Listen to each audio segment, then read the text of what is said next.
welcome back. If you are new here, my name is Sam and today we're going to be reading a podfic of Ao3. Anyway, enough chit chat, let's get into the fic. By the way, this picture image is not mine. I got it off of Google, so please don't give me any credit for this. This is off of Google anyway. This podfic is called Your Presence is a Dreamless Godforsaken Nightmare. This is written by Chaotic Bitch Ao3. This has 18 chapters and 71,377 words. If you do enjoy this, please go check them out. They make amazing podfics. Anyway, summary. Izuku was chosen for his lack of quirk. Aizawa was chosen for his quirk's usefulness. As they pertained to the mission, both were scanned and vetted meticulously. Followed for a minimum of 1 month Izuku and a maximum of 3 Aizawa. It took much longer due to his pro-hero status. Kidnapped and subjected to experimentations, torture and horrors beyond comprehension, Izuku and Aizawa only have each other, but left at the mercy of their captors. Will their companionship be enough to break themselves out, or instead lead them to break apart in the process? Chapter 1. Broken Crayon. Summary. Aizawa and Izuku meet for the first time in less than ideal circumstances. Notes. Trigger warnings. Mentions of torture, descriptions of scars. To clarify, the timeline of this story doesn't line up with canon. The incident with the sludge villain, Bakugo's bullying and meeting with All Might, minus All For One, occur when Izuku is 10 years old in this fic. Start chapter. Izuku was chosen for his lack of quirk. Aizawa was chosen for his quirk's usefulness, as it pertained to the mission. Both scanned and vetted meticulously. They were followed for a minimum of 1 month Izuku and a maximum of 3 Aizawa. It took much longer due to his pro-hero status. Izuku's capture was a simple thing. Not many would notice the disappearance of a quirkless child, let alone miss his presence or go looking for him. Izuku was taken on his way to school on a chilly February morning. His father had disappeared years ago. His mother made it her life's purpose to ignore Izuku as much as possible, while avoiding the notice of Child Protective Services. It took her 2 months to even notice that he was gone. No missing persons report was filed. Aizawa was a much more complicated case. While he didn't have the popularity of an above-ground hero, he was a teacher at UA and well known in the police force. He was a hard worker who never took vacations.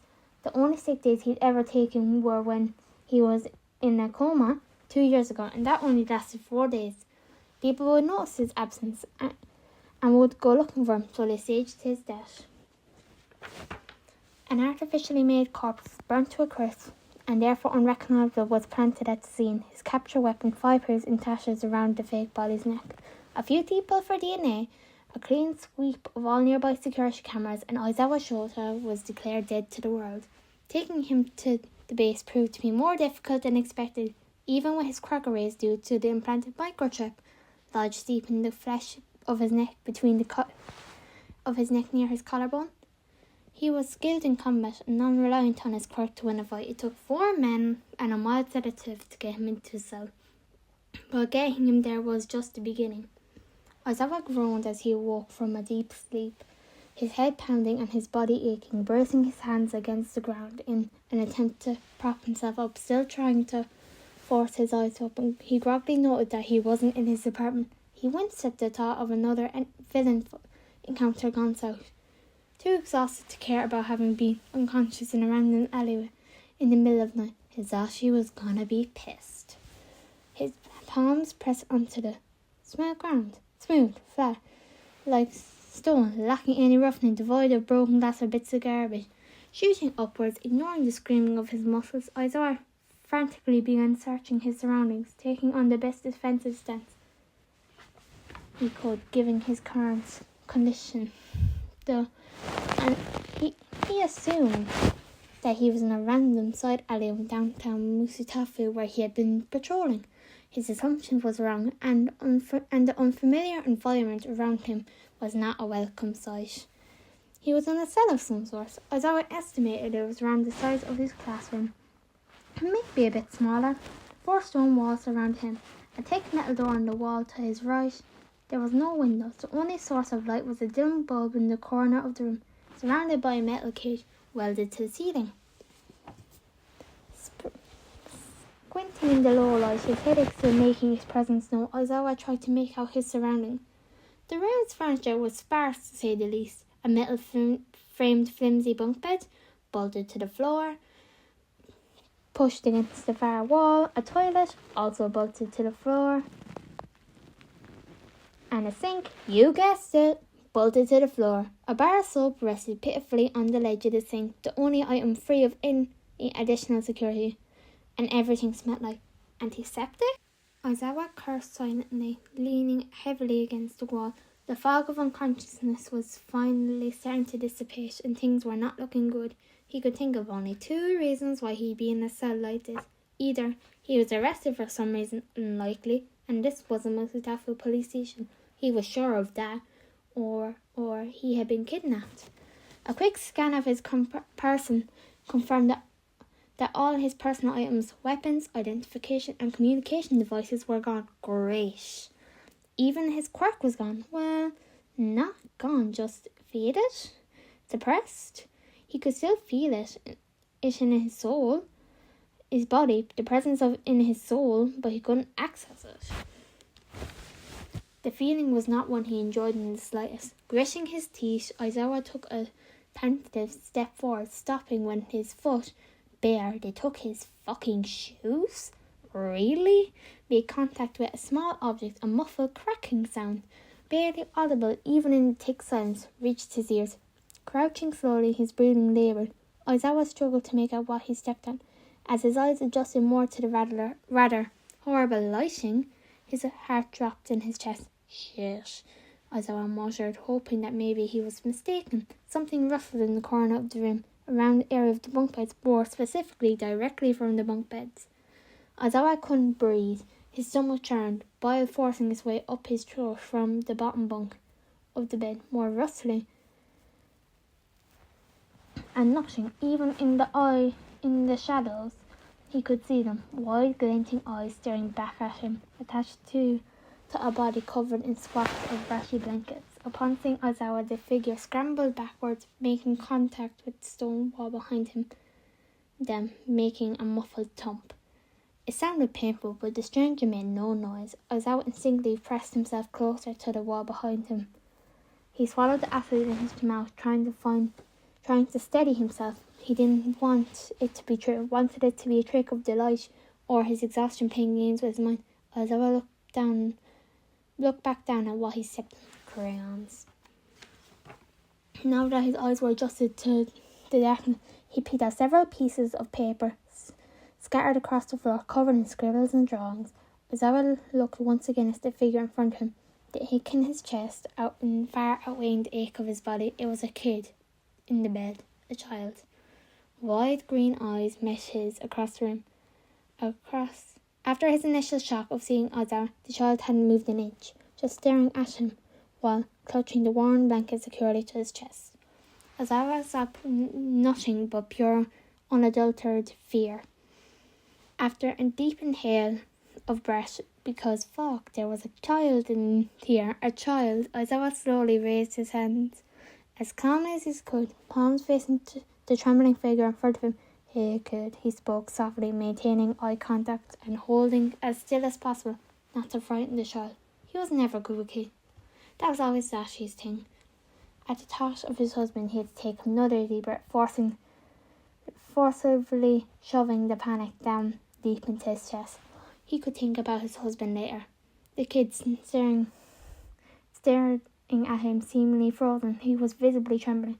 Aizawa tried again. My name's Aizawa Shota, but my hero name is Razor. What's your name? At that, the kid's eyes widened even more, his mouth squeezing into a tight line. As he looked Aizawa up and down silently for a moment. Eraserhead? The Razor hero? A quiet voice spoke out, shaking and cracking and absolutely breaking Aizawa's heart, because he's a god. He sounded so scared. Taking another breath, he did his best to channel his inner Hisashi. You know who I am? Jeez, kid, most pros don't even know me. Aizawa tried to make his voice lighter, tried to smile, but came out strained. Prove it. Your capture reckon. Tell me how it works. The kid's voice was still shaking. And the demand was less of a demand, more of a question, but Ozawa admired his bravery. It was clear that he knew of Ozawa, which was impressive by itself. He wondered how the kid ended up here, or where here was exactly. Well, my capture weapon is made out of carbon fibres and a special metal alloy. The support department was able to weave my hair into the fabric so only my DNA can activate it. I'm not a quirk specialist, but something about my quirk helps me control the car. Honestly, I don't know what. Ozawa fell silent, knowing how half-assed that probably sounded. He never looked into it. The scarf worked, that's all that mattered to him. He didn't ask too many questions, but he wanted to prove that he was the real Eraserhead. Wanted to put the child at ease, if only a little. Before the kid could respond, Ozawa piped up again. I'm sorry, I don't know much about it. I'm not very scientifically inclined. But I can tell you other things if you want. I'm an underground hero. I mainly work at night. I'm a teacher during the day. I have 3 cats, Cadaver, Bastard, and Sprinkles. I'd show you my hero license, but it seems like they took my wallet when I was put here. While Ozawa was nervously ranting, he didn't know how to talk to kids to him. The child in front of him seemed to relax, suspicion being replaced with excitement, which was not something Ozawa was used to seeing when talking about himself, especially from a child. Said child was now jumping up and down on the bed, excitedly, eyes lighting up in a way that absolutely did not make Ozawa's heart melt. So you really are a Razorhead? Oh, Mr. Razorhead, you're one of my favourite heroes. Well, even my favourite. The kid looked at his hands, launching into a write about Ozawa's fighting stance that was scarily accurate, including his regional martial arts influence, and your quirk. It's so useful in combat, not that you're not skilled in hand-to-hand. But it's really cool. He took a second to breathe before continuing the moment he got a breath. Although when you use it, your hair floats. Is it a secondary latent quirk, or is your quirk really an influence of the magnetic field surrounding you and others? Which will explain the hair floating in your capture weapon control, as well as the disturbance in quirks, since most emission-type quirks rely on the magnetic field to operate. Ozawa's mouth fell open as he went to respond, or try to, at least, but the kid kept talking unbothered. The longer he went on, the quieter he got, until his words were mumbled and his speech incoherent, speaking a language to himself that only he understood. Ozawa could make a few words like goggles and hairbands, but not much else. It was clear that the kid hadn't anyone to talk to like this for a while. Listening as intensively as he could, Ozawa shifted on his feet just a touch. His body still recovering for well, he wasn't quite sure what. At the sound of the boy's excited rant was cut off abruptly, his head snapping up towards back. He backed up further into the bunk bed, eyes wide with fear. I'm sorry, so sorry, Mr. Wizard. I didn't mean to, he whispered, flinching away from Ozawa as if he had been burned. His shoulders were trembling and tears were forming in his eyes, but none fell from his cheek. Whoa, hey, it's okay. It's fine. There's nothing to be sorry for. You didn't do anything wrong. I promise. Ozawa managed to get out, trying to overcome his confusion at the sudden shift. Slowly he started moving towards the child, with his hands still up. His arms were starting to hurt at this point. The kid eyed him approaching silently, sobs racking his small form. Ozawa was completely and utterly out of his element, but he wanted to comfort the kid. He was panicking slightly on the inside because he made the kid him cry, and he wasn't even trying to be scared. Can I hug you? Ozawa asked hesitantly, stopping a short distance before the shaking child, painfully aware of his incompetence when it came to calming children down. The young boy waited a second, once again scanning the pro hero up and down, looking for something Ozawa couldn't even begin to identify. Ever so slowly, he nodded as carefully as he could. Ozawa gathered the kid in his arms, making sure to give him enough space to push away if he needed to. It was then that the child started to crying in earnest. I'm so sorry, he wept while trying to stifle his hiccups as he clutched onto Aizawa's shoulder. The pro hero just brought him closer in his arms, one arm holding the boy secured to his chest while the other buried itself in tangled green curls, carding through the child's hair in an attempt to comfort the kid, whispering in abundance of, hey, it's fine, you're okay, and I'm right here. The kid continued to cry, nestled in the crook of Aizawa's neck, shoulder grabbing tightly onto the man's shirt, as if scared that he would leave him.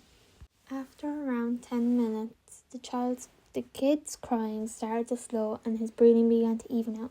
He had fallen asleep, still curled up in Aizawa's arms. With a sigh, Aizawa slowly and carefully picked the sleeping child up, set him down gently on the bottom bunk of the bed in front of him, pulling the ratty blankets over his small form. The kid shifted slightly but didn't wake. Taking a few deep breaths, trying to make sense of everything, Aizawa took a moment to really look at the kid. He had been so concerned with calming him down, he hadn't been really paying attention to the child's features. He had dark bags under his eyes, stark against his pale skin. Greasy, tangled forest green hair framed his face, long enough to touch his shoulders. Tear streaks were glistening on his cheeks, still round with baby fat and covered with freckles. Brows furrowed in his face and face scrunched in his sleep. In the dim light, Aizawa could barely pick out several markings on the child's face and neck, all varying in size and colour. Taking a closer look, Aizawa's breath caught in his throat. The kid was covered in scars. Some were white and starburst shaped, mapping the boy's collarbone and disappearing under his shirt, and only to be found again on his exposed arms and hands clutching the blankets. They were obviously much older than the rest, at least several months, a year or two at most.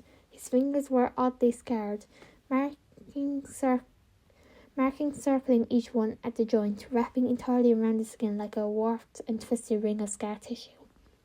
The other markings were more recent, the skin still red and raised, not yet done healing. These were thinner, littering pretty much anywhere Aizawa could see. A few were more purple in colour, signifying that they were in the early stages of scarring, not to mention all the bruises. The sight made Aizawa sick. Whoever had taken him had gotten to the kid first, and they had obviously been torturing him for months, maybe even years.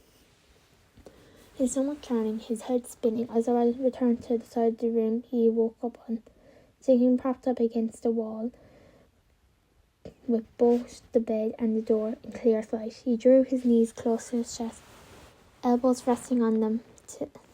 He held up his head with his hands. He was exhausted. He was in pain. He couldn't use his quirk, and he had a sneaking suspicion it was related to the painful, immovable lump residing in the area of his collarbone. His gear was gone, as well as his communication and tracking device. His slightly paranoid husband always made him wear. He ran his hands quickly through his hair, searching for his razors he kept there on occasions. Yeah, maybe he was a little paranoid too, but they were all gone as well. Oddly enough, his wedding ring that hung on a simple leather string around his neck was not taken. It was a small relief. At least he couldn't use it as a weapon or anything, but it was comforting nonetheless.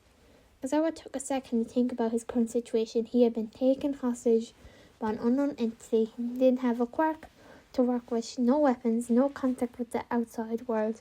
He couldn't even remember being taken. The last memory he could recall was walking down the alley after patrol, and nothing. On top of that, there was another hostage in the mix, a fucking child.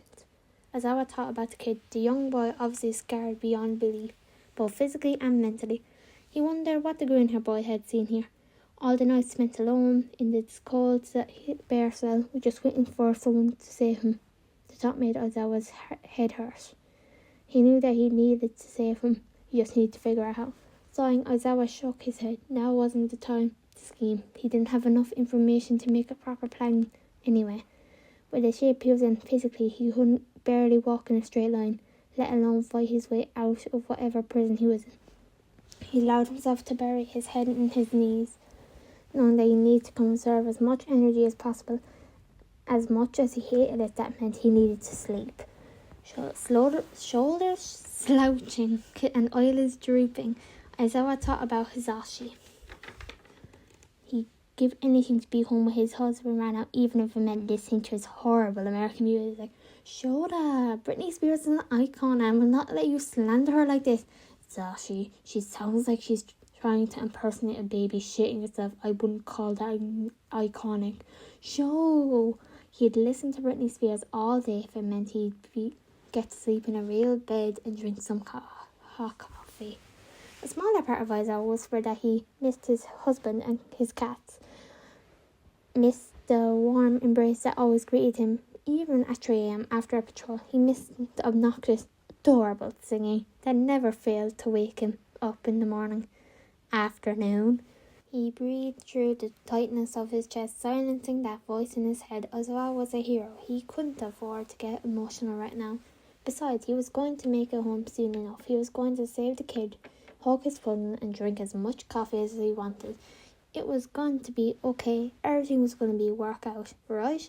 Okay, that's the end of chapter 1. I hope you guys enjoyed. Have a fantastic day or night. Thanks for watching. Sam out.